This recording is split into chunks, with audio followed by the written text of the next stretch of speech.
Hello friends, welcome to my channel. दोस्तों, आज की इस वीडियो में हम लोग देखेंगे lecture number 44 of childhood and growing up. हमारा आज का सब्जेक्ट है issues of marginalisation and stereotypes. चलिए शुरू करते हैं। क्वेश्चन है, discuss the issues of marginalisation and stereotypes with respect to social class in India. यानी कि मार्जिनलाइजेशन और स्टीरियोटाइप्स के जो मुद्दे हैं, जो इश्यूज़ हैं, वो इंडिया में खासतौर पर सोशल क्लास के साथ क्या क्या स्टीरियोटाइप्स और मार्जिनलाइजेशन है, इसे हमें डिस्कस करना है। तो इसे डिस्कस करने से पहले मैं एक बात बोलना चाहूँगा। अगर मार्जिनलाइजेशन और स्टीरियोटाइप्स का मीनिंग अभी तक क्लियर आप लोगों को नहीं है तो पिछली वीडियो आप देखें, इससे एक दो वीडियो पीछे जस्ट यही टॉपिक पर डिटेल में चर्चा करी गई है। फिलहाल अभी इस सवाल का जवाब हम शुरू करते हैं। In India social class is a complex aspect of society. यानी इंडिया में सोशल क्लास जो है सोसाइटी का एक बहुत ही कॉम्प्लेक्स पहलू है। Marginalisation and stereotypes based on social class have long been prevalent and continue to persist, leading to significant socio economic disparities and challenges. तो मार्जिनलाइजेशन और स्टीरियोटाइप्स जो है सोशल क्लास के बीच में, ये बड़े ही प्राचीन समय से ये इंडिया के सोसाइटी में चलता आ रहा है और अभी भी कहीं ना कहीं चल ही रहा है। तो इसका बुरा असर हो रहा है सोशियो इकोनॉमिक कंडीशंस पर और लोगों के बीच में डिस्पैरिटीज़ बढ़ती जा रही है। यानी अमीरी गरीबी की खाई बढ़ती जा रही है, लोगों के बीच भेदभाव भी इसकी वजह से बहुत ज़्यादा होता है, मार्जिनलाइजेशन एंड स्टीरियोटाइप्स की वजह से। Let's discuss some of the key issues related to marginalization and stereotypes concerning social class in India। तो चलिए डिस्कस करते हैं कि सोशल क्लास में जो इंडिया में हैं उनको मार्जिनलाइजेशन और स्टीरियोटाइप्स की वजह से किन किन मुसीबतों का सामना करना पड़ता है। सबसे पहले है caste system. India's traditional caste system is a major factor contributing to social class division and marginalization। तो इंडिया का जो प्राचीन सिस्टम है, परंपरागत तरह से जो कास्ट सिस्टम चला आ रहा है, यही क्या है, समाज को वर्गों में बांटने के लिए और मार्जिनलाइजेशन के लिए बहुत बड़ा जिम्मेदार वाला फैक्टर है। The caste system categorizes individuals into hierarchical social groups based on their birth, determining their occupation, social status and access to resources। तो ये जो कास्ट सिस्टम है, खासकर पुराना वाला वैदिक वाला, ये ब्राह्मण क्षत्रिय वैश्य शूद्र, ये कास्ट सिस्टम बहुत ही ज़्यादा भेदभाव से भरा हुआ है और इसने लोगों को ग्रुप्स में बांट रखा है और उनके जन्म के आधार पर, और ये वही तय होता है उनके इस कास्ट सिस्टम के तहत कि कौन व्यक्ति कौन सा काम करता है और उनका सोशल स्टेटस और उनको कितनी एक्सेस होगी रिसोर्सेज के मामले में, वो कितना संसाधन अपने लिए रख सकते हैं। ये सब कुछ इसी प्राचीन कास्ट बेस्ड सिस्टम के आधार पर ये डिस्क्रिमिनेशन होता है। Those at the bottom of the caste hierarchy such as Dalits, formerly known as untouchables, यानी कि वो लोग जो कि इस कास्ट वर्गीकरण में सबसे नीचे आते हैं, सबसे बॉटम पर हैं, जिन्हें दलित कहा जाता है अब, और पहले उनको अनटचेबल यानी कि अछूत कहा जाता था।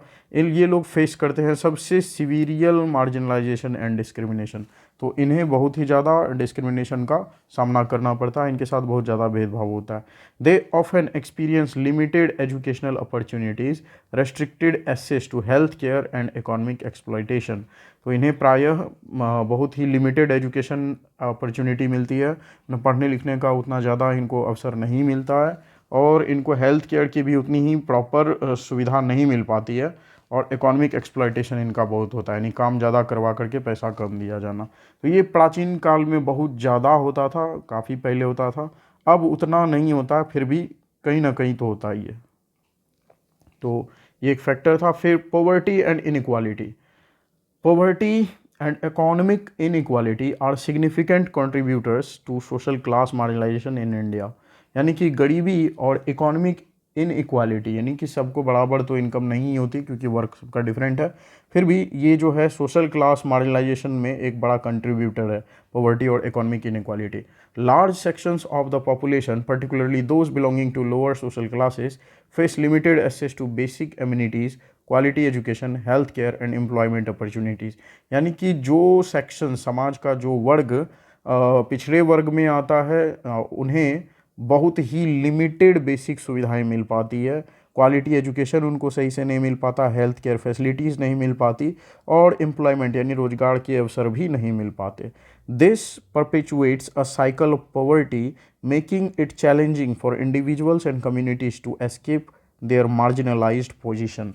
तो इस इन सब फैक्टर्स की वजह से ये बहुत ही मुश्किल होता है, मार्जिनलाइज सेक्शन के जो लोग हैं उनको गरीबी के इस चक्र से बाहर आ पाना बहुत ही मुश्किल होता है। Education disparity. Education is key factor in social mobility, but disparities in access to quality education persists along social class lines. यानी कि एजुकेशन एक बहुत ही इम्पॉर्टेंट फैक्टर है समाज को आगे बढ़ाने के लिए, लेकिन क्वालिटी एजुकेशन सब जगह मिल नहीं पाता है। क्वालिटी एजुकेशन बस कुछ ही सोशल क्लासेस को ज़्यादा अच्छे से मिल पाता है। Marginalised communities often lack access to good schools, qualified teachers and educational infrastructure.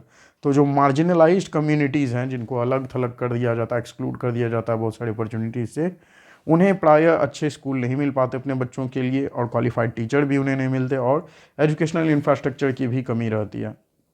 This perpetuates the cycle of poverty and limited opportunities for upward social mobility.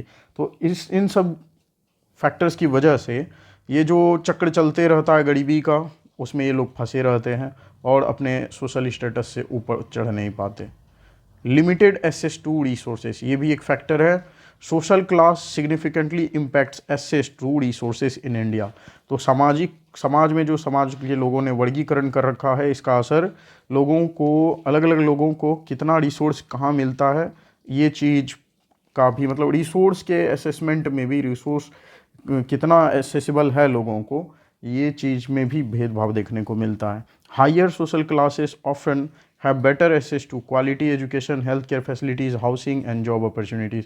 तो सो कॉल्ड जो लोग हायर क्लासेस हैं वो लोग बेटर एजुकेशनल अपॉर्चुनिटी रखते हैं, health care facilities, housing और job opportunities ये अपने लिए बहुत ही बेहतर बना लिए। So this unequal distribution of resources enforces the existing social class division and hampers the upward mobility of marginalized groups। तो ये जो डिस्ट्रीब्यूशन, रिसोर्स को डिस्ट्रीब्यूट करने के मामले में जो भेदभाव किया गया है, उससे क्या होता है, जो सोशल क्लास में जो डिवीज़न है वो वैसा ही बना रहता है और ज़्यादा खाई बढ़ती चली जाती है। मार्जिनलाइज्ड ग्रुप्स के पीपल को बहुत ज़्यादा दिक्कत होती है फिर अपवर्ड जाने में। नेक्स्ट फैक्टर है cultural stereotypes. Social class also intersects with cultural stereotypes in India. यानी कि सोशल क्लास जो है वो बहुत ज़्यादा कल्चरली स्टीरियोटाइप्स मेंटेन करके रखे हुए हैं इंडिया में, ठीक। यानी भारत की संस्कृति का एक पार्ट ही बना दिया गया है stereotypes. For instance, individuals from certain social classes may face cultural biases that assume their interests, abilities or values based on their social background।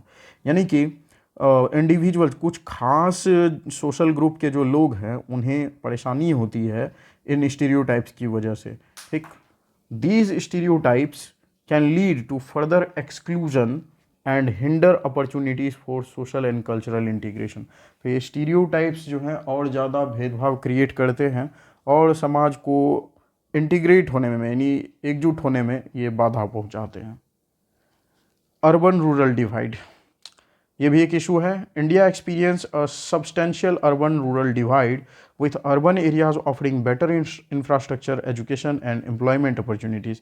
यानी कि भारत का एक ये भी है मुद्दा यहाँ पर सोशल क्लास के मामले में कि अर्बन रूरल के बीच बहुत ज़्यादा डिवाइड, यानी शहरी और ग्रामीण इलाकों के बीच में भेदभाव। शहरों में बहुत ज़्यादा अच्छे बिल्डिंग होते हैं, इंफ्रास्ट्रक्चर अच्छा है, एजुकेशन क्वालिटी बढ़िया है, एम्प्लॉयमेंट अपॉर्चुनिटीज़ ज़्यादा है, जबकि rural communities specially those in remote areas, खासतौर पर जो सुदूर गाँव में रहने वाले लोग हैं, वैसे एरिया में often face marginalisation in stereotypes associated with backwardness, lack of education and limited economic prospects. यानी कि इन लोगों को ना तो अच्छी एजुकेशन मिल पाती है ग्रामीण लोगों को, और ना ही रोज़गार के अच्छे अवसर मिल पाते हैं। तो ये सारी मार्जिनलाइजेशन और स्टीरियोटाइप्स की वजह से उनके साथ बहुत ज़्यादा डिस्क्रिमिनेशन होता है। These stereotypes can hinder the development of rural areas and perpetuate inequalities. तो इन सारी स्टीरियोटाइप्स की वजह से जो ग्रामीण इलाके के लोग हैं उनके डेवलपमेंट पर बुरा असर पड़ता है और ये समाज में इनइक्वालिटी इससे और ज़्यादा बढ़ती चली जाती है। Addressing these issues requires a comprehensive approach that includes policy interventions, social awareness, and efforts to promote inclusivity and equal opportunities। तो इन सारे इश्यूज़ को अच्छे से समाप्त करने के लिए, अच्छे से हल करने के लिए इन मुद्दों को ज़रूरत है कि सरकार अच्छी पॉलिसी बनाए, ठीक, सोच समझ करके सही नीति बनाए, सोशल अवेयरनेस, समाज में जागरूकता फैलाए लोगों में कि ये भेदभाव नहीं करना चाहिए किसी मुद्दों को लेकर के। एफर्ट टू प्रमोट इंक्लूसिविटी, यानी सभी लोगों को एक समान, देश चूँकि सबका है तो सबको इक्वल अपॉर्चुनिटी मिलनी चाहिए, सबको एक समान लेकर के चलना चाहिए, किसी के साथ डिस्क्रिमिनेशन नहीं करना चाहिए। So it is essential to challenge stereotypes, promote social mobility through education, create inclusive policies, and work towards educating economic disparities to create a more equitable society।